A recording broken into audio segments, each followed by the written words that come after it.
গণতন্ত্র ও নাগরিক অধিকারের স্বার্থে আগামী নির্বাচন শতভাগ সুষ্ঠু ও নিরপেক্ষ হবে, এমনটাই প্রত্যাশা করে জামায়াত জানিয়েছেন দলের আমির ডক্টর শফিকুর রহমান। সকালে হোটেল ইন্টারকন্টিনেন্টালে জামায়াতে ইসলামীর পলিসি সামিটের উদ্বোধনী অনুষ্ঠানে এ কথা বলেন তিনি। জামায়াত আমির বলেন, গত 17 বছরে দেশের জনগণের স্বার্থ সংশ্লিষ্ট সব প্রতিষ্ঠান ধ্বংস করে ফ্যাসিবাদ কায়েম করা হয়েছিল।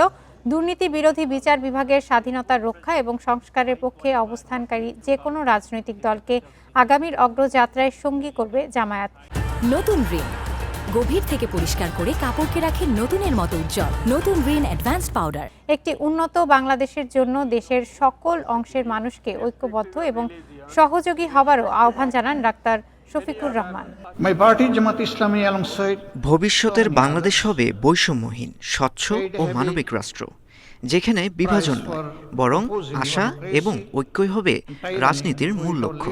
জামায়াতে ইসলাম এমন একটি রাষ্ট্র গঠনে বিশ্বাস করে যেখানে আধুনিক বাজার অর্থনীতি কার্যকর থাকবে, প্রশাসনিক কাঠামো হবে স্বচ্ছ ও জবাবদিহিমূলক এবং ধর্ম বর্ণ নির্বিশেষে প্রতিটি নাগরিক সমান সুযোগ পাবে। যারা সমান সুযোগ, ন্যায় ও মানবিক রাষ্ট্র ব্যবস্থায় বিশ্বাস করে, জামায়াতে ইসলামী তাদের সঙ্গে কাঁধে কাঁধ মিলিয়ে কাজ করতে প্রস্তুত।